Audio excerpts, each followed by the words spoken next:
Your feelings think they're rational, but they're actually theatrical. We're all a little broken, aren't we? Sometimes, that brokenness draws us to things, people, situations, habits, that we know will break us further. It's a strange, self-destructive dance, a morbid fascination with the precipice. Why do we do it? Why do we, like moths, repeatedly fling ourselves at the flame, even though we're pretty sure it will end badly? It's as if our brains are wired for masochistic self-sabotage. We crave the drama, the intensity, the forbidden fruit, even knowing it will leave a bitter aftertaste. Therapy is expensive. But making the same mistake 47 times is free, right? Think about that ex you swore you'd never revisit. The one who treated you poorly, leaving you emotionally bruised and depleted. Sound familiar? We all have that person, situation, or bad habit we keep returning to, despite the clear danger. It's like a moth to a flame, a delicious, forbidden dessert leaving us bloated and regretful. We know it's bad for us. Yet we can't resist the pull. It's a self-destructive dance, a tango with disaster. It's a common human experience, this inexplicable attraction to self-sabotage. We might intellectually understand the negative consequences. Yet our actions tell a different story. We're drawn to the drama, the intensity, the forbidden thrill, even if it leaves us with a bitter aftertaste. It's as if our subconscious is a mischievous gremlin, whispering sweet nothings of self-destruction into our ears. And sometimes, that little gremlin is awfully persuasive. You're not overthinking, you're just underacting. We all have that one delicious, forbidden dessert we know will leave us feeling bloated and regretful. Yet, we still eat it. It's a universal truth, a delicious paradox of human nature. We crave the forbidden, the risky, the slightly self-destructive, even when our rational minds scream, stop. This brings us to Carl Jung, a psychologist who understood the human psyche like no one else. He didn't just see the pretty, shiny parts. He delved into the shadows, the hidden corners where our darker impulses lurk. Jung saw our self-sabotaging tendencies as a manifestation of our shadow self, that part of us we try to hide, the parts we are ashamed of. Think of it like this: your conscious mind is the sun, bright and shining. But your shadow self is the moon, mysterious and dark, pulling at the tides of your emotions, sometimes with devastating effect. It's the part of you that craves the drama, the chaos, the forbidden. It's the gremlin on your shoulder, whispering sweet nothings of self-destruction. Your subconscious has more opinions than a food critic, and they are all equally judgmental. It's not always easy to face our shadow selves. It's like staring into a dark abyss, a place filled with our deepest fears and insecurities. But sometimes, facing those fears is the only way to conquer them. It's a painful, messy process, but incredibly rewarding in the long run.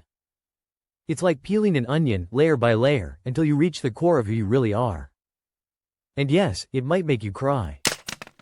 Jung believed that confronting our shadow selves is crucial for personal growth. It's about understanding why we gravitate towards self-destructive behaviors. Is it a way of punishing ourselves? A way of testing our limits? A way of avoiding true intimacy or success? The answers are often buried deep within our unconscious. Sometimes, the shadow self acts as a protective mechanism, shielding us from even greater pain. It's a twisted form of self-preservation. It's not always right, like that gut feeling you've had since 2009. But it's always interesting. Understanding the underlying reasons for our self-sabotage is the first step toward breaking free from its grip. It's a journey of self-discovery, a deep dive into the murky depths of our own psyche. It's not always pleasant, but it's essential for true healing and growth. It's about learning to manage the gremlin, not banish it completely. After all, a little healthy self-destruction can be surprisingly liberating. We all have that one delicious, forbidden dessert we know will leave us feeling bloated and regretful. Yet, we still eat it. That's the human experience, isn't it? We're drawn to things that ultimately hurt us, like moths to a flame, or perhaps more accurately, like toddlers to a power outlet. It's a strange paradox, this self-destructive tendency. We know better. Yet we still do it. This is where Carl Jung's concept of the shadow self comes into play. Jung, a master of the mind's darker corners, suggested that these self-sabotaging behaviors are often rooted in unresolved conflicts within our unconscious. These shadow aspects, often painful or unpleasant, hold a strange fascination. Because they are undeniably a part of us. It's like that embarrassing childhood photo you secretly cherish, you know it's awful. But there's a weird comfort in its awfulness. It's the part of us that craves drama, chaos, and the forbidden. It's the gremlin on your shoulder, whispering sweet nothings of self-destruction. Therapy is expensive. But making the same mistake 47 times is free, right? The shadow self is that voice, that inner critic, that mischievous gremlin constantly whispering tempting lies. It knows your weaknesses better than you do. It's a seductive siren song of self-destruction, luring you with promises of forbidden pleasure. It's the ultimate psychological cliffhanger. Sometimes, these destructive patterns are a twisted way of confronting our fears. Facing the shadow self, however painful, can lead to profound self-discovery and growth. It's like facing a fearsome dragon, terrifying, yes. But the treasure at the end is worth the fight. Think of it as a dark path to enlightenment, a path nonetheless. It's about understanding the why behind the what. Why are you drawn to the very things that hurt you? What unresolved issues are you unconsciously trying to address? Are you, perhaps, subconsciously seeking a sense of control in a chaotic world by creating your own predictable chaos? It's a fascinating dance, this interplay between our conscious desires and our unconscious drives. We often find ourselves drawn to situations that mirror past traumas, not because we want to relive the pain, but because we subconsciously seek to master it, to finally rewrite the ending. It's a way of proving to ourselves that we've grown, that we are stronger than before. It's a strange form of self-therapy, albeit a rather masochistic one. It's like that friend who keeps dating the same type of emotionally unavailable person. They know it won't work, but they keep hoping for a different outcome. The shadow self is a master manipulator, a skilled illusionist, weaving a tapestry of self-sabotage so convincing that we barely notice the strings being pulled.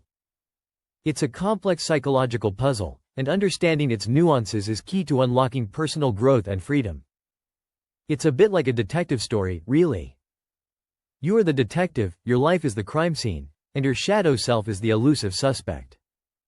You keep chasing clues, retracing steps, only to find yourself back at square one.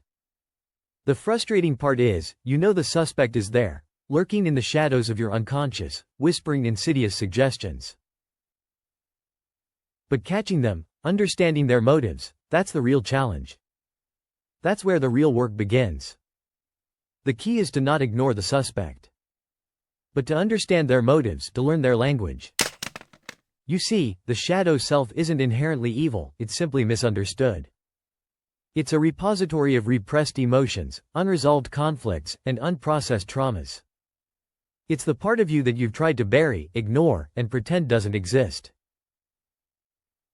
But like a stubborn weed, it keeps pushing its way to the surface. Ignoring it only makes it stronger and more insidious. It's not about eliminating the shadow self entirely, it's about integrating, understanding, and learning to work with it. It's about finding a way to turn that destructive energy into something constructive and positive. Think of it as harnessing the power of a wild storm, channeling its destructive force into clean, renewable energy. It's a process, not a quick fix. It takes time, patience, and a willingness to confront some uncomfortable truths about yourself. It's a journey of self-discovery, and, like any journey, there will be bumps in the road. But the destination? That's a life lived authentically, a life free from the chains of self-sabotage. And that, my friend, is a treasure worth fighting for. It's a bit like trying to assemble IKEA furniture while simultaneously battling a swarm of particularly aggressive wasps. Frustrating, chaotic, and ultimately, you end up with something functional. But definitely not perfect. The shadow self is that persistent buzzing in the background, distracting you from the task at hand and leading you down unproductive paths.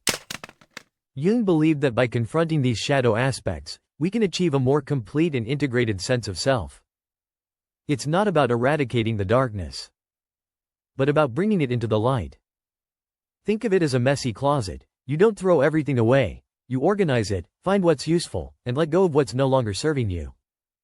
This process can be painful, messy, and even a little terrifying. But the reward is a deeper understanding of yourself and a greater sense of wholeness. It's about accepting the full spectrum of your being, the light and the dark, the beautiful and the broken. Because, let's face it, we're all a bit broken, aren't we? That's what makes us interesting. And that's why this journey of self-discovery is so important and worthwhile. It's a journey of self-acceptance, not self-perfection. Because striving for perfection is a recipe for disaster, a fast track to burnout. And nobody wants that. Instead, let's aim for good enough, with a dash of self-compassion. After all, isn't that what life is all about? A beautifully imperfect journey of self-discovery? It's about understanding that those self-destructive patterns aren't random acts of chaos. They're often deeply rooted in past experiences and unresolved emotional wounds. Think of it as a puzzle with missing pieces. The shadow self represents those missing pieces, the gaps in our understanding of ourselves.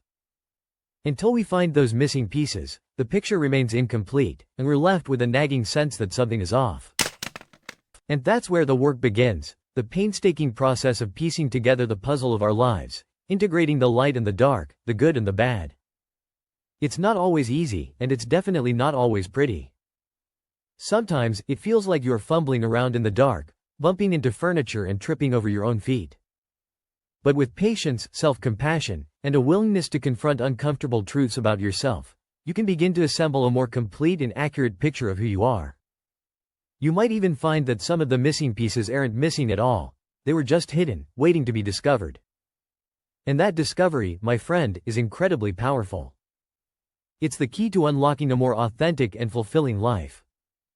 It's a journey of self-acceptance, embracing the full spectrum of your humanity, flaws and all. Because, let's be honest, perfection is boring. Imperfection is where the real magic happens. And that, in itself, is a beautiful thing. It's a reminder that we are all works in progress, constantly evolving, constantly learning, constantly growing. And that's okay. In fact, it's fantastic. Imagine your shadow self as a mischievous gremlin, a tiny, chaotic imp residing in the deepest recesses of your subconscious. This gremlin isn't inherently evil, it's just misunderstood. It thrives on chaos, feeding on your insecurities and vulnerabilities. It whispers tempting lies, promising forbidden pleasures and instant gratification, knowing your weaknesses better than you do. It's the voice that urges you to binge eat that entire chocolate cake, even though you know you'll regret it later. It's the voice that encourages you to text that ex at 3:00 a.m. even though you know it will only lead to heartache. It's the voice that says, just one more episode, even though you have a mountain of work to do.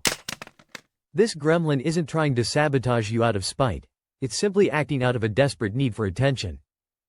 It's a manifestation of unresolved emotional issues, a part of you that hasn't been properly integrated into your conscious awareness. It's like a child throwing a tantrum because it hasn't been heard. Ignoring it only makes it louder and more disruptive. The key is to understand its motivations, acknowledge its existence, and find healthier ways to address the underlying needs it's trying to fulfill. This isn't about banishing the gremlin, it's about befriending it, understanding its desires, and learning to work with it rather than against it. It's about finding a way to integrate its energy into your life in a constructive, rather than destructive, manner. Because sometimes, the things that seem most destructive can actually hold the key to the greatest personal growth. It's a paradox, a dark path leading to a brighter future. It's messy, complicated, and definitely not always pretty. But it's the journey we're all on, one self-destructive impulse at a time. This gremlin, this shadow self, is a master manipulator. It knows exactly which buttons to push to get a reaction. It thrives on drama, on the roller coaster of intense emotions. It's the reason you keep revisiting that toxic relationship, the reason you can't seem to quit that bad habit, the reason you keep choosing short-term gratification over long-term well-being. It's a siren song of self-destruction, luring you in with promises of forbidden pleasure. Think of it like this: your conscious mind is the captain of a ship, trying to navigate toward a peaceful harbor. But your shadow self is a mischievous crew member, constantly sabotaging the journey with hidden leaks, faulty compasses, and strategically placed obstacles. The ship might still reach its destination, but the voyage will be much bumpier and more unpredictable. The goal isn't to throw the saboteur overboard, but to understand their motivations, bring them into the fold, and use their energy constructively. It's about integrating that chaotic energy into a more balanced and harmonious whole. Because sometimes, the most destructive forces can, paradoxically, be the most powerful catalysts for growth. It's a journey of self-discovery, one chaotic step at a time. It's about understanding the language of your shadow self. It speaks in the whispers of self-doubt, the screams of unmet needs, and the seductive promises of instant gratification. It's a complex language, filled with contradictions and double meanings. Learning to decipher this language is crucial to understanding your own behavior, motivations, and potential for growth. It's a journey into the depths of your own psyche, a descent into the underworld of your own being. It's not for the faint of heart, but the rewards are immense. Jung believed that confronting your shadow self and embracing its darkness is essential for achieving wholeness. It's not about eliminating the darkness, but integrating it. It's about accepting the parts of yourself that you find unpleasant, the parts you'd rather hide from the world and even from yourself. These bad parts are just as much a part of you as the good parts. They are not separate entities, but integral aspects of your being, and understanding them is key to self-understanding. It's a process of integration, a synthesis of light and shadow, leading to a more complete and authentic self. This process is never easy, it's often messy and uncomfortable. But the journey is essential for true self-discovery. It's like learning to sail a ship during a hurricane. Your shadow self is the saboteur on board, throwing wrenches into the machinery. The story continues to unfold with profound meaning. The shadow self isn't necessarily evil, it's simply misunderstood. It's a collection of repressed emotions, unmet needs, and unacknowledged desires that we've shoved into the dark corners of our minds. Think of it as the attic of your psyche, full of dusty boxes containing forgotten memories and suppressed feelings. Opening those boxes can be scary, but it's also the only way to clean out the clutter and create space for something new. Ignoring it only makes the attic more cluttered, and the whole house feels unstable. It's a messy process, filled with unexpected discoveries and uncomfortable truths, but ultimately a necessary one. And who knows what treasures might be hidden among the dust and cobwebs? Perhaps even a few forgotten talents or long-lost dreams. It's a journey of self-discovery, uncovering the hidden depths of your being. It's about accepting the whole of yourself, the light and the shadow, and creating a more integrated and authentic life. And that, my friend, is a journey worth taking, even if it's a bit bumpy. It's like learning to sail a ship during a hurricane. Your shadow self is the saboteur on board, throwing wrenches into the machinery, tampering with the sails, and generally making life difficult. But here's the thing. That saboteur is also part of the crew. Ignoring them doesn't make them disappear, it only makes the storm worse. Jung believed that confronting our shadow selves, those aspects we desperately try to ignore, is essential for wholeness. It's not about eliminating the darkness, but integrating it. It's about accepting the parts of yourself that you find unpleasant, the parts you'd rather hide from the world and even from yourself. It's about realizing that those bad parts are just as much a part of you as the good parts. They are not separate entities, but integral aspects of your being, and understanding them is key to self-understanding. This process of integration, a synthesis of light and shadow, leads to a more complete and authentic self. This journey is often messy and uncomfortable, but it's essential for true self-discovery. Think of it as entangling a Gordian knot, a seemingly impossible task, but one that, with patience and persistence, can be unraveled, revealing the hidden beauty within. It's a process of self-acceptance, a willingness to embrace the full spectrum of your humanity, with all its complexities and contradictions. It's about recognizing that the darkness isn't something to be feared, but something to be understood, integrated, and ultimately transcended. And, let's be honest, isn't a little self-sabotage just a more dramatic way of saying, I am working through some stuff? Basically, we're all secretly addicted to a little self-inflicted drama. It's like that irresistible urge to binge-watch a show you know will leave you emotionally wrecked. But you just can't stop. You know it's bad for you. Yet the siren song of emotional turmoil is too alluring to resist. We're all walking contradictions, aren't we? We crave stability, yet chase chaos. We desire happiness, but gravitate towards self-sabotage. It's a fascinating paradox, isn't it? This dance between our conscious desires and our unconscious drives is often led by the unconscious. It's like having a mischievous gremlin in your brain, whispering sweet nothings of self-destruction. That gremlin knows all your buttons, all your vulnerabilities, and is masterful at pushing them. This isn't about wallowing in self-pity, it's about understanding the mechanism. It's about recognizing patterns and learning to navigate them. Because understanding your shadow self isn't about conquering it, it's about integrating it. It's about making peace with the parts of yourself you'd rather not acknowledge, about accepting the full spectrum of your humanity. The good, the bad, and the gloriously messy in between. You know, the kind of messy that leaves you wondering, how did I get here again? And that, my friends, is the very essence of self-discovery. It's not pretty, it's not always comfortable. But it's undeniably transformative. So, the next time your inner gremlin starts whispering those seductive lies, don't ignore it. Listen to it. Understand it.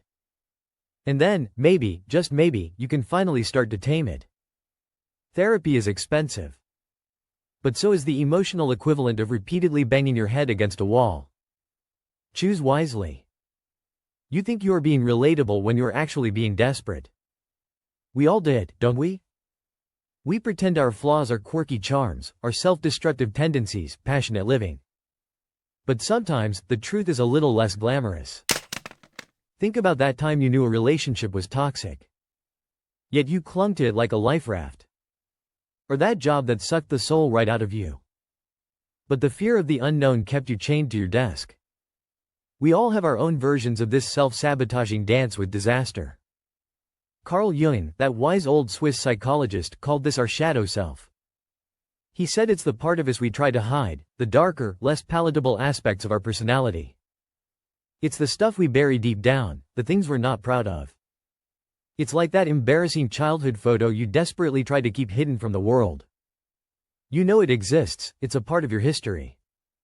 But you'd rather everyone believe it was never taken. Except, your shadow self isn't just a photo, it's a whole darn movie reel. A messy, chaotic, often hilarious movie reel. And the humor? Oh, the humor is definitely there. It's the dark, twisted kind of humor you only appreciate after a few glasses of wine and a solid therapy session. The kind of humor that says, yep, I am a mess. But at least I am a self-aware mess. This shadow self isn't just some abstract concept. It's that voice in your head that says, just one more drink, or screw it, I deserve that extra slice of cake. It's the impulse that pushes you toward drama, even when you know it'll end in tears. It's your inner gremlin on a sugar rush, gleefully setting off fireworks of self-destruction. But here's the thing. Understanding your shadow self isn't about eliminating it. It's about integrating it. It's about acknowledging those darker impulses, those less than perfect parts of yourself, and finding a way to live with them, not in spite of them. It's about realizing that your flaws are actually just parts of a bigger, more complex picture. The turning point? It's when you stop fighting your shadow and start understanding it. When you see it not as an enemy to be vanquished, but as a part of yourself that needs compassion and understanding. It's a journey, not a destination. And sometimes, the journey is a lot funnier than you'd expect. Self-sabotage? Think of it as an elaborate, self-produced drama, complete with questionable life choices and a surprisingly satisfying climax. You might even end up with a compelling story to tell. So, next time you find yourself drawn to the self-destructive, ask yourself, what's the gremlin up to today? What story is it trying to tell? And most importantly, what are you going to do about it? Let's chat about it. Imagine your shadow self as that one friend who always shows up late, dressed inappropriately, and somehow manages to spill wine on your pristine white carpet. Annoying? Absolutely. but also, undeniably entertaining. This friend, your shadow self, represents those parts of you that you'd rather hide. The parts that whisper tempting lies, promising short-term thrills at the expense of long-term well-being. It's the impulsive side that orders that extra-large pizza when you're already feeling bloated, or the one that sends that regrettable text message at 3 a.m. It's the voice that says, "Go on, live a little," while simultaneously knowing it's leading you straight into a ditch. It thrives on the drama, the chaos, the delicious, messy aftermath. Think of it as a tiny, chaotic hurricane inside you, a whirlwind of self-doubt and impulsive desires. It's not necessarily evil, it's just incredibly immature and lacking in self-preservation skills. But here's the thing. This isn't about eliminating the gremlin. It's about learning to manage it, to understand its motivations. Why is it always whispering those tempting, destructive thoughts? What unmet needs is it trying to fulfill? Is it boredom? Fear? A deep-seated craving for attention? Understanding your shadow self isn't about becoming a perfect, flawless being. It's about accepting the full spectrum of your personality, the good, the bad, and the gloriously messy in between. It's about finding a way to channel that chaotic energy into something productive, something creative. Maybe your gremlin isn't trying to destroy you, maybe it just wants to play. And maybe, just maybe, you can learn to play along. Understanding this pattern, however, allows us to break free from the cycle, choose healthier relationships, and find the love we deserve. It's a journey of self-discovery, a healing process requiring courage, self-awareness, and a willingness to confront our deepest fears. The path isn't easy, but it's worth it. Maybe the flame isn't destructive, but a transformative fire. The shadow self can be a guide, a cryptic map to self-knowledge, allowing us to rewrite our story. It's about learning to dance with the darkness, not running from it. After all, even the darkest nights eventually give way to dawn. And sometimes, the most beautiful landscapes are born from the ashes of destruction. This isn't about masochism. It's a subconscious attempt to relive past traumas, to finally understand and resolve them. It's a twisted, desperate search for closure, often leading to more wounds. Think of it like a detective obsessed with a cold case. They keep revisiting the crime scene, hoping to find a clue they missed, even if it means reopening old wounds. The shadow self isn't inherently bad, it's simply misunderstood. It's the part of ourselves we try to hide, the aspects we deem unacceptable. But these hidden parts often hold the key to our deepest desires and fears. Ignoring them only strengthens their hold. It's like trying to bury a weed, it will just keep growing back stronger unless you pull it out by the roots. Facing the shadow self, confronting those uncomfortable truths, is the only way to truly heal. It's not a pleasant journey, but a necessary one. Think of it as difficult surgery, painful in the moment, but essential for long-term health. The reward is a deeper understanding of yourself and a stronger, more resilient self. It's a journey into the heart of darkness. But the light at the end is brighter for having traversed the shadows. And who knows, maybe you'll even find that the darkness wasn't so dark after all. Perhaps it was just a different shade of light. You think you're being relatable when you're actually being desperate. We all have those patterns, those self-sabotaging behaviors that feel like a moth to a flame, irresistible, even though we know they'll burn. It's like that friend who always dates the wrong person, or the colleague who constantly volunteers for the most stressful projects. We see it, we judge it. But secretly, we get it. Jung's concept of the shadow self perfectly encapsulates this phenomenon. He argued that these self-destructive tendencies are not random acts of madness, but rather, a reflection of our unresolved inner conflicts. These are the parts of ourselves we have buried deep, the aspects we find unacceptable, the things that make us uncomfortable. They are the skeletons in our closets, the ghosts that haunt our dreams. Sometimes, these self-destructive behaviors are a cry for help, a desperate attempt to bring these hidden parts into the light. It's a twisted way of confronting our fears, a subconscious plea for understanding. Think of it as a frantic SOS signal from the deepest recesses of our unconscious mind. It's like eating a whole tub of ice cream after a breakup, not exactly rational, but deeply relatable. The distant dream felt closer than before. This isn't about wallowing in self-pity, it's about understanding the root cause of our actions. It's about acknowledging the parts of ourselves we dislike, accepting them, and integrating them into a more complete, authentic self. It's a messy, often painful process. But the rewards are immense. Because facing your demons, however terrifying, is the only way to truly conquer them. And sometimes, conquering your inner demons is more rewarding than conquering the world. Sometimes, these destructive patterns are a twisted way of confronting our fears, a subconscious attempt at self-mastery through self-destruction. It's like a perverse form of self-experimentation, a risky exploration of our own boundaries. We push ourselves to the edge, not because we want to fall, but because we want to see how far we can go before we do. It's a strange paradox. We self-sabotage to prove our resilience. Think of it like this: your shadow self is a wild animal you've kept caged for years. You're afraid of it, yes, but also fascinated by its power. Self-sabotage is like occasionally opening the cage, just a crack, to glimpse its ferocity. You're not wanting it to escape and wreak havoc, but you're drawn to its untamed energy, its raw potential. It's a dangerous game, but one that, if played carefully, can reveal a surprising amount about yourself. This isn't about embracing chaos, it's about understanding its origins. It's about recognizing that these self-destructive behaviors are not signs of weakness, but rather, a complex interplay of unresolved issues and a yearning for deeper self-knowledge. It's a journey into the darker corners of your psyche, a pilgrimage to the heart of your own shadow. And, let's face it, sometimes a little self-inflicted drama makes life more interesting, don't you think? The key is to acknowledge the gremlin's existence without becoming its puppet.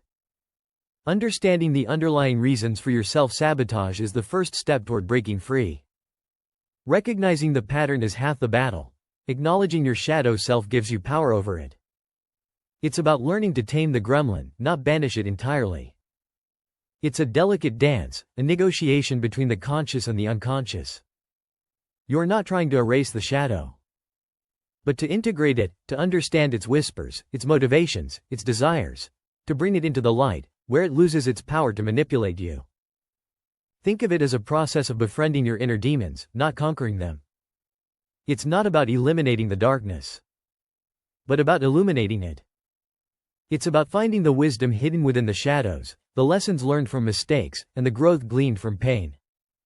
This isn't a quick fix, it's a lifelong journey of self-discovery. Understanding that those self-destructive tendencies are not inherently bad, but simply misunderstood aspects of your personality trying to tell you something, is key. This journey requires courage, self-compassion, and a willingness to confront uncomfortable truths. But the rewards? A deeper understanding of yourself, a more authentic life, and the quiet satisfaction of knowing you've faced your own darkness and emerged stronger, wiser, and more complete. It's about embracing the messy, complicated, sometimes self-destructive parts of yourself, not as flaws, but as integral parts of your unique story. Because even the darkest shadows cast light somewhere, revealing hidden facets of your being. The rewards are immense, a sense of wholeness you never knew existed. It's like finally understanding the cryptic lyrics of that sad love song your heart keeps replaying. The pain remains, but the mystery is gone, replaced by a profound sense of self-acceptance.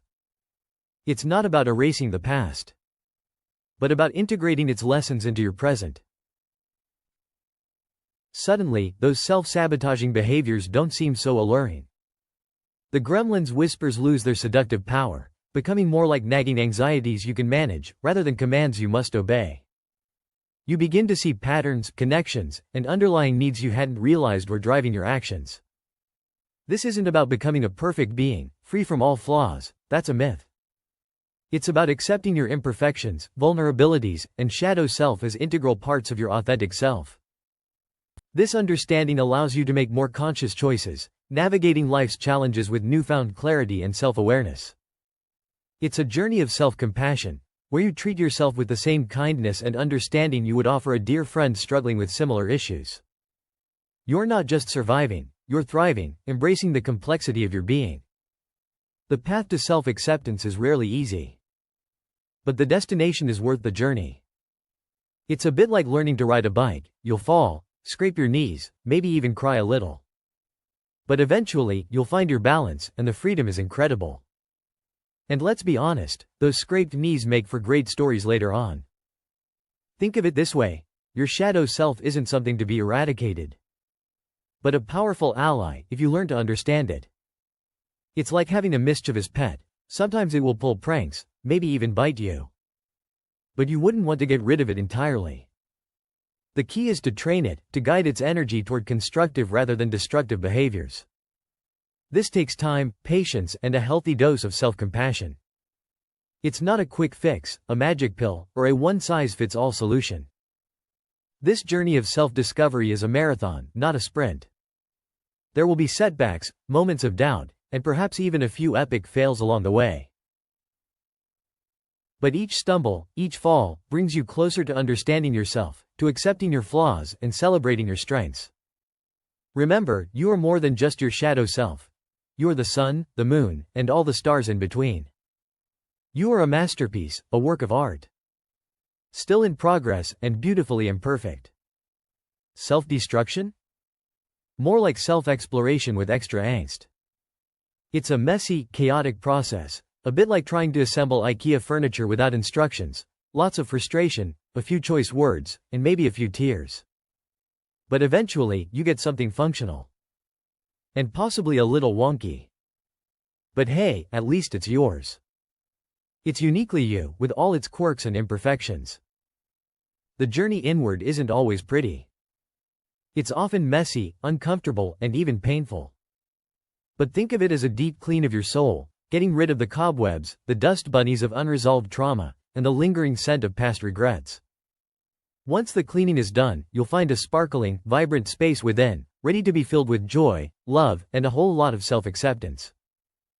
It's about finding balance, a harmony between light and shadow. Think of it like the yin and yang symbol. You need both darkness and light to create a whole. Ignoring the shadow only makes it stronger, more insistent. It's like ignoring a leaky faucet. Eventually, the whole bathroom will flood. You need to address the leak, not pretend it isn't there. And sometimes, that means getting a little messy, a little uncomfortable. This journey isn't always pretty. There will be moments of self-doubt, moments where the gremlin seems to be winning. There will be days when you stumble, when you fall back into old patterns. And that's okay. It's part of the process, the human experience. The important thing is to keep getting back up, to keep learning, to keep growing. To keep choosing self-compassion over self-criticism. Because self-criticism is like a rusty swing set, creaky, uncomfortable, and ultimately, not very fun. Self-compassion, on the other hand, is like a hammock on a warm summer day, relaxing, comforting, and allowing you to take in the beauty around you. It allows you to see your flaws not as defects, but as unique aspects of your personality, quirks that make you, you. Remember, embracing your shadow self isn't about wallowing in self-pity. It's about understanding, accepting, and integrating it into a richer, more authentic version of yourself. It's about becoming the hero of your own story, not the victim. And that, my friend, is a truly empowering feeling. So, what's the next step on your journey of self-discovery? What do you think? Anyone with similar experiences, please comment below and check out the full video via the link below.